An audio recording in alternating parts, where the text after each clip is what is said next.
Neighbors have been using our pool when we're not home for years. A few years back, my husband and I bought a place that came with a pool. We know most of our neighbors casually, but we're not particularly close with any of them. They seem pleasant enough, but we don't really share much beyond living on the same street. The family right next door to us has 6 members, twin daughters in college, a son in high school, a young daughter who looks to be in 1st or 2nd grade, and the parents. Usually we get the pool ready around early May and keep it open until the end of October. This year, however, the weather has been really unpredictable. May was unusually cool and wet, and then June suddenly jumped to temperatures over 100 degrees. I'm currently on medication that makes it very difficult for me to handle being in the sun and heat for long periods. On top of that, we've been helping out 2 extended family members who are dealing with health issues. Because of these circumstances, we haven't been able to open our pool at all this year. Typically, we spend a week at our family's lake house during each of the 3 main summer holidays. We skipped Memorial Day this year because there was flooding around the lake. For the 4th of July, which fell on a Thursday, we decided to stay home to be available to assist a family member who had just been discharged from the hospital the day before. Several times in June, the little girl from next door saw either my husband or me outside and asked when we were planning to open the pool. Initially, we just told her maybe later, but the last time she asked it, which was yesterday, I told her that we probably weren't going to open it this year. She immediately started crying. This struck me as odd because we have never had any of our neighbors over to use our pool, so I couldn't understand why she would be so upset about us not opening it. Later, I was talking to our neighbor on the other side, and she mentioned something that shed light on the situation. Apparently, our neighbors on the right have been having a small family gathering at our pool every 4th of July for years when we are away. She thought we had given them permission to do this. They have always cleaned up thoroughly afterward, and since we have scheduled a pool maintenance and weekly yard service, things in our yard occasionally get moved around anyway, so we never suspected anything. We had indeed given the neighbors on the right permission to come into our yard to retrieve any balls or toys that might end up there, but we absolutely never gave them permission to use our pool, especially not when we weren't home. My husband had shown the neighbor how to open the gate latch specifically so he could get his kids' toys back, not for general access to the pool. Now, my husband, who's quite fond of technology and gadgets, is planning to install several more security cameras around the exterior of our house. These cameras will cover the gate and the entire pool area. He is also having the gate latch upgraded so that we can grant remote access specifically for the pool service and the yard workers. Luckily, we have a friend who specializes in cameras and home automation systems who can help us with the installation. I'm certainly annoyed that our neighbors have been using our property without our knowledge or permission for such a long time. My husband, on the other hand, seems quite pleased about getting the green light to install more gadgets around the house. Now we're trying to figure out the best way to handle this. Do we confront the neighbors directly and let them know we are aware of what they've been doing? Or do we just wait and see if they say anything about the new security cameras once they notice them? Seriously? Sneaking into their yard and using the pool for years, that takes some nerve. Hit subscribe so you don't miss the update. Friends tried to turn our elopement into a double wedding and ruin their own trip instead. My husband Mike, 35 million, and I, 38 million, have been married for 3 years now, together for 12. We're pretty low-key, enjoy quiet things like nature and reading, and definitely aren't into big flashy events or any kind of drama. This was during the tail end of the pandemic, and with borders starting to open slightly, we decided it would be perfect to take a road trip down to Gibraltar and just elope. The pandemic provided a great excuse to keep things simple, not invite anyone, and just do exactly what we wanted for our special day. When we mentioned our plans to our friends, DI 45F and Ann 60F, they instantly decided that we were going to have a double wedding. Immediately after that declaration, they started trying to take control of the plans, suggesting all sorts of expensive, over-the-top ideas that were completely against our style and wishes. What followed was their attempt to hijack and ruin our wedding trip, which ultimately resulted only in them ruining their own experience. First, we had initially planned to rent a car together and split the cost 4 ways. Mike and Di were going to share the driving. About a month before we were due to leave, Di and Ann suddenly declared it would be cheaper to take the train, specifically 6 different trains, across 3 countries. I immediately said no to that idea. It also came out that Di didn't even have a valid driver's license and had apparently been driving illegally for years. Mike was generous and offered to do all the driving himself if they would still split the rental car costs with us. They refused, claiming it was too expensive, and stuck with their elaborate train plan. Predictably, their train journey was a complete disaster. Trains were cancelled, they lost tickets, and they ended up missing their first entire night in Gibraltar because they were stuck at some random train station out in the Spanish countryside. Meanwhile, Mike and I had a fantastic road trip down, including a lovely spontaneous overnight stay in a beautiful Airbnb in Cartagena on the way. Their train tickets ended up costing them more than half the price of the rental car would have been. Our second point of contention was accommodation. We initially agreed to find a really nice Airbnb in Gibraltar with amenities like a hot tub, something we could afford to split 4 ways for a bit of luxury. However, Anne decided she absolutely had to have a real hotel and backed out of the Airbnb plan. So I found a charming small 1-bedroom place just for Mike and me, which had a hot tub and a lovely sea view. Dee and Anne somehow forgot to book their supposed real hotel until the last minute and ended up in an absolutely awful place near the port. It was the kind of grim hotel merchant sailors might use for a quick crash while in port. It was situated on a busy roundabout directly opposite a Burger King. Their room had no bath, no balcony, and was incredibly basic. To top it off, it was more expensive than our delightful place. They got zero sleep because of the noise from drunk sailors and traffic and didn't even have towels provided in their room. The night before the wedding, we met up for dinner. They had barely been in Gibraltar for a couple of hours, completely exhausted from their travel ordeal, while Mike and I had been relaxed since arriving the previous day. Things were tense at dinner, although Di seemed to be making an effort. At one point, she subtly signaled the restaurant host, and a lady came over with a very fancy VIP champagne bucket with a bottle chilling on ice. The host popped the cork and handed it to Di, who then presented it to Anne, saying something like, "Just like the one I gave you in New York, baby." It was clearly meant to be a grand romantic gesture.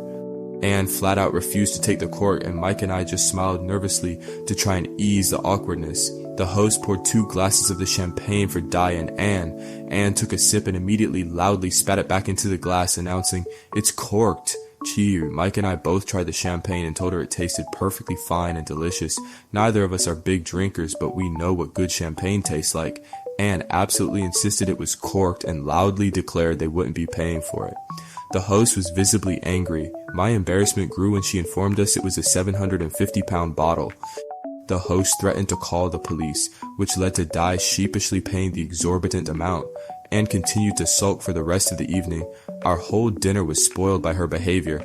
When we finally got back to our Airbnb to relax with a bubble bath and some snacks, I told Mike there was no way I was going to let them ruin another moment of our trip, but if they were determined to ruin their own, that wasn't our responsibility.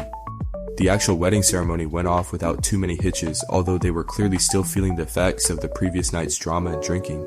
The registry office was nice, and I married the man of my dreams. Afterward, we treated them to brunch, hoping to help them soak up some of the alcohol, and patiently walked them around the park, taking lots of nice photos of them.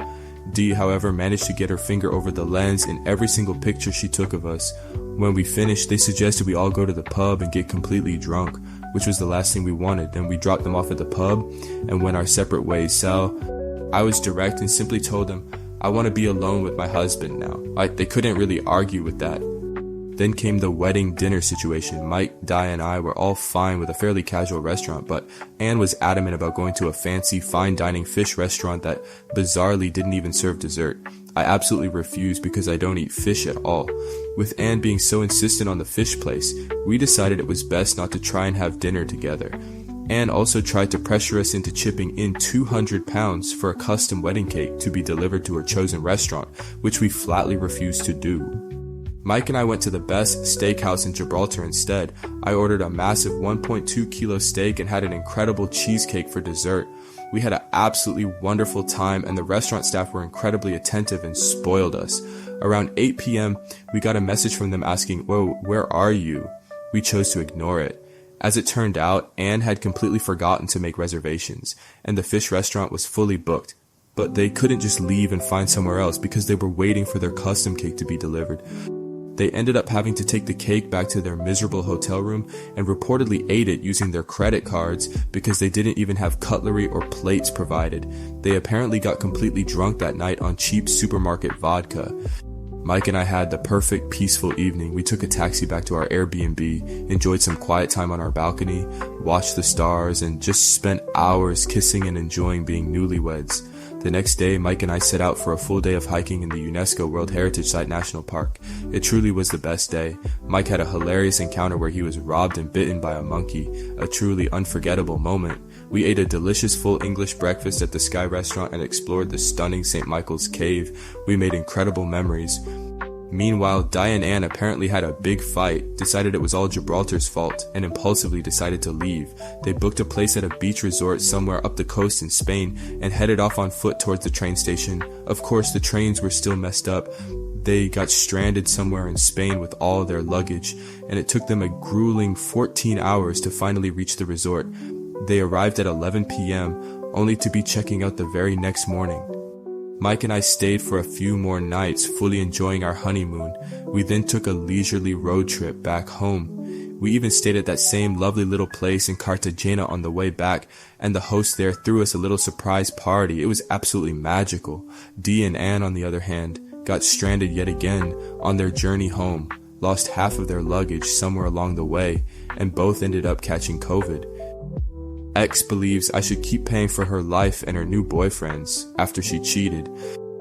After being together for 11 years, I discovered my girlfriend was cheating on me. To add insult to injury, the person she was seeing was unemployed. I'm not a wealthy person, but I certainly provided her with a comfortable lifestyle. I covered the majority of her bills, made sure we had a nice place to live, and ensured she could get her nails and hair done regularly. We went on dates every weekend and took a couple of vacations each year. She had definitely grown accustomed to this way of living and seemed to expect it would continue, even after she was involved with someone who couldn't provide it. She never actually admitted to the cheating. I pieced it together and confronted her. Once it became clear that I was completely done with the relationship, that's when the true level of her entitlement really started to show itself. Her initial proposition was astonishing. She argued that because I had family living in the area, and she didn't, I should be the one to move out of the place we shared. Furthermore, she insisted that I should continue paying all the bills for the residents to give her and the new guy a chance to get on their feet financially. On top of that, she demanded to keep my dogs, the ones I'd had before her and considered my own. She actually told me I would only be allowed to see my own dogs if I asked her new boyfriend for permission, and since they had no money, I would also need to continue paying for all the dog food and veterinary bills. Instead of agreeing to her absurd demands, I told her she needed to leave and I kept my dogs. This understandably made her furious. Despite being kicked out of my place, she still felt entitled to my income and resources. Her entitlement didn't stop there. After I made her leave, she claimed she was forced to quit her job because I had somehow forced her to relocate, which wasn't true. She chose where she went. She then attempted to sue me for lost wages based on this false claim. Fortunately, that lawsuit did not go in her favor. You might think that failing in court would make her stop, but you'd be wrong. She then decided to contact my workplace. She threatened to sue my employer, stating that my actions had cost her everything, and tried to insist that the company should settle outside of court with her for a sum of $100,000. This amount was significantly more than she ever earned in her job. My workplace, instead of giving in to her demands, filed harassment charges against her for her actions.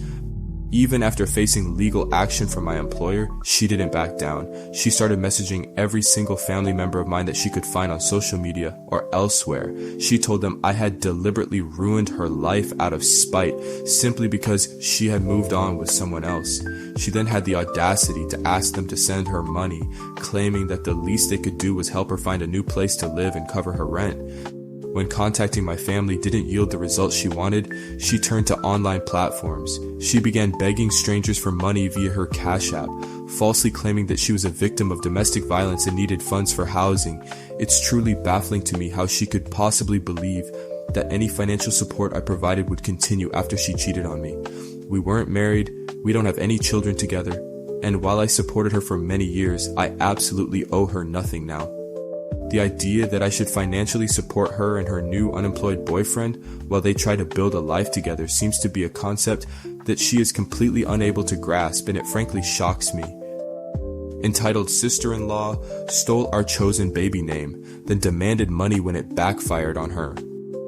Alright everyone, this is a throwaway account, long-time lurker.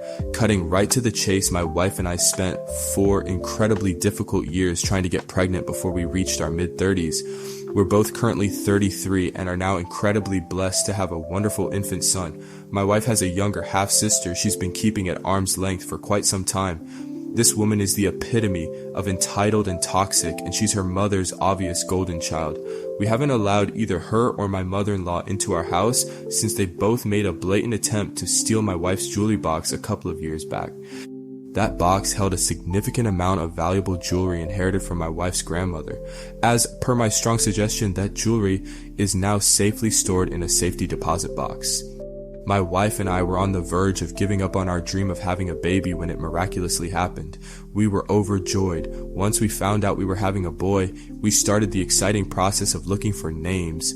I ended up suggesting the name of my Scottish grandfather, and my wife instantly fell in love with it. That became our chosen name, a name with real family significance to us. However, we made the mistake of sharing our excitement in the name on social media. Of course, in a twist that perhaps shouldn't have surprised us given the personalities involved, my sister-in-law was also pregnant. She was several months further along than my wife and was also expecting a baby boy. Upon seeing our social media posts, she immediately decided to claim my grandfather's name for her own son. And she didn't just take the first name, she took the exact first and middle name combination we had planned. We called her, understandably furious about what she had done, and she responded with utter smugness, telling us there was absolutely nothing we could do about it.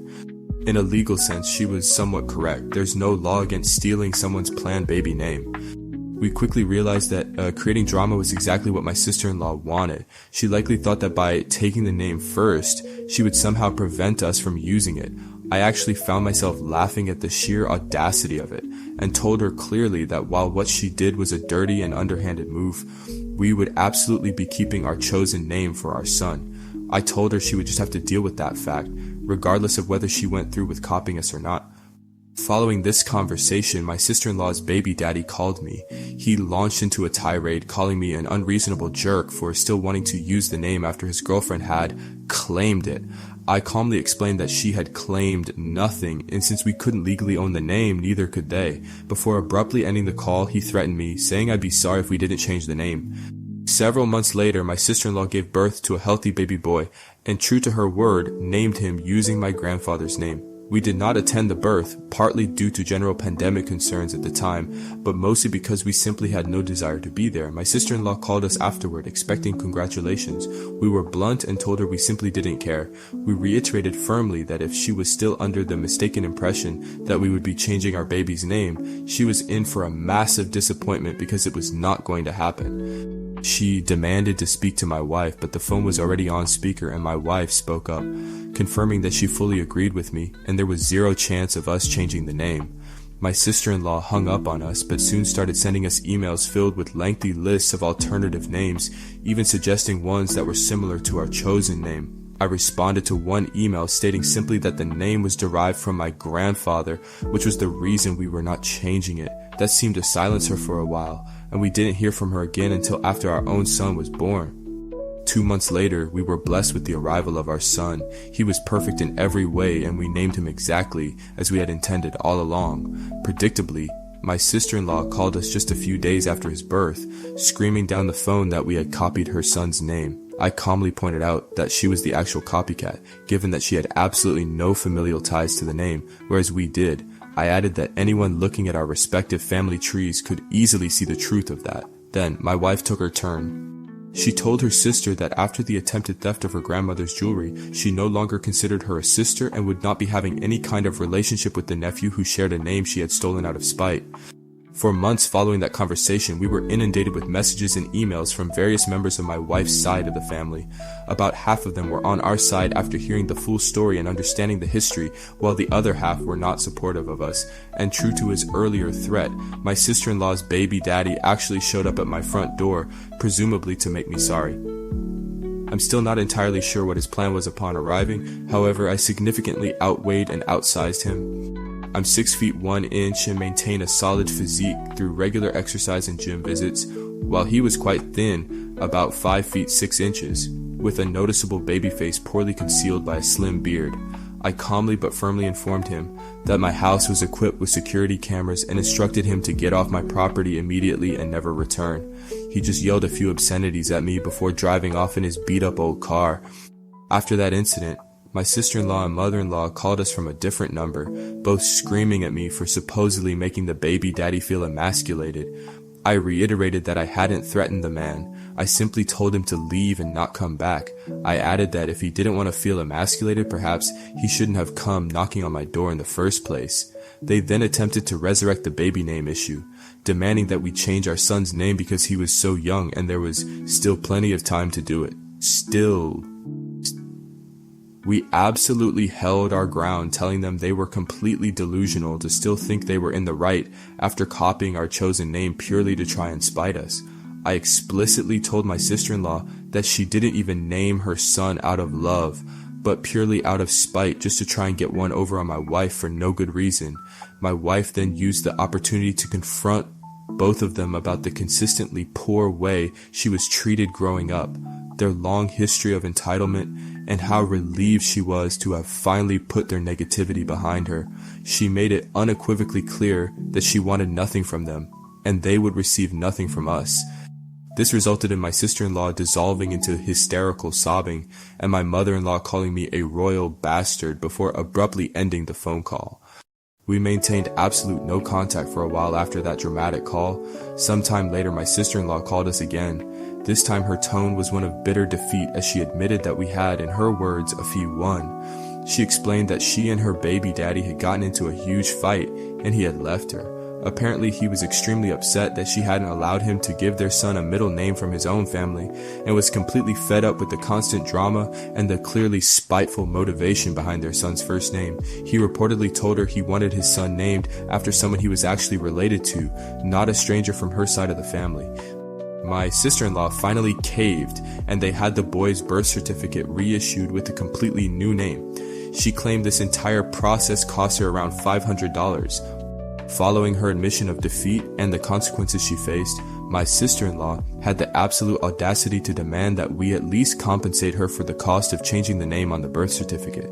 On top of that, she demanded another $100 for the emotional damage she was allegedly suffering from having to get used to calling her son by a different name. We both just laughed at her demand. We pointed out that none of this would have ever happened if she hadn't intentionally stolen our baby name in the first place, and therefore, we owed her absolutely nothing whatsoever. Since that final astonishing phone call, we have maintained strict no contact with both my sister-in-law and my mother-in-law. My father-in-law, who is a genuinely kind man and thankfully divorced from my MIL for obvious reasons, comes by often and cherishes his relationship with his grandson. From what he and other more reasonable relatives have told us, the situation between my sister-in-law and her baby daddy was quite tumultuous, even before this whole name drama. But honestly, we don't really care anymore. It's not our problem, and we are happy to be completely out of their chaotic circus. Demanding money after stealing a baby name? The sheer entitlement is astounding. What is the craziest family drama you have witnessed? My encounter with a plane seat bandit. Stories about people trying to steal plane seats and subsequently getting told off for it are genuinely some of my favorite posts to read on Reddit, with the noticeable increase in these plane seat bandits, likely due in part to airlines almost making it mandatory to pay extra. If you want to guarantee sitting next to your travel partner, I've been half expecting to run into one myself since my husband and I travel quite frequently for work. Well, it finally happened, and I have to say it was surprisingly fun. My husband and I always make a point to purchase our seats together, typically choosing spots towards the back of the aircraft. As we were walking down the aisle to locate our assigned seats, we noticed a woman and her young son, who appeared to be around 11 or 12 years old, already seated in our spots. They were both completely engrossed in their phones when I politely informed the woman that she was sitting in our seats. We had needed to wake up at 3 a.m. that morning to drive to the airport and hadn't managed to get much sleep, so I was definitely not in the mood to tolerate any kind of nonsense. She looked up and offered a smile, claiming that they hadn't been seated together initially and that a flight attendant had supposedly told her they could sit here. I knew immediately that this was highly unlikely, as flight attendants don't typically reassign paid seats before boarding is complete. I returned her smile with one of my own, polite but firm, and stated that we had specifically paid for these particular seats and therefore expected to sit in them. She kept her rigid smile in place and then proceeded to point towards several other seemingly empty seats further behind us. She asked if we wouldn't mind sitting in one of those instead, arguing that, since they were already settled and comfortable, would it really even matter if we just took different seats? I explained to her that yes, it actually would matter. I pointed out that the plane was still in the process of boarding, meaning those other seats she was indicating were likely reserved for other passengers who would be arriving shortly. I added that having people sit in random, unassigned seats really messes up the airline system and the boarding process for everyone else. She began to visibly lose her forced smile at this point. She insisted that if there weren't any available seats after the plane finished boarding, then and only then would they move. Inside, I was grappling a bit. I'm naturally not a confrontational person at all and tend to be a people pleaser, so standing up for myself in situations like this is quite challenging.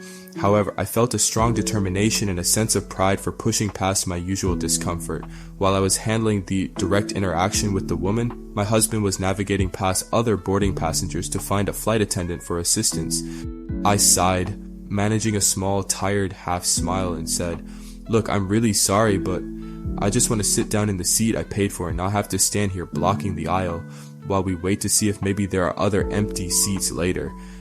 Then a slightly morbid thought popped into my head, fueled by exhaustion and annoyance. I added with a completely straight face, "Besides, I would prefer that the authorities have an easier time identifying our bodies by the seat number in case the plane crashes and our families need to identify our remains for burial." The kid, who had been completely glued to his phone throughout this entire exchange, snapped his head up in visible shock and looked wide-eyed, darting his gaze between me and his mother. The look on his face was absolutely priceless, and I'll admit, quite satisfying in that moment. The woman's face, which had been losing its smile, now held a look of complete bewilderment and shock. There was a noticeable silence that stretched for about 5 seconds before she quickly began gathering her belongings and pointedly poked her son, signaling him to move out of the seats. I maintained my sweet smile and thanked her as she hurried past us. I then comfortably settled myself down into my rightfully paid for seat, just as my husband returned with a flight attendant, ready to intervene. I simply told the flight attendant that everything was fine now and explained the situation to my husband. We shared a quiet laugh about the whole exchange, and I'm pretty sure the mother heard us, or at least I hope she did. I didn't look back directly, but I could have sworn I felt a laser-like stare burning into the back of my head. Luckily, the flight was only 3 hours long, so I didn't have the need to get up and walk past them to use the restroom, which was a small relief. Stealing a paid seat? That takes some audacity. And that comeback? Priceless. What was your favorite post today? Don't forget to like and subscribe.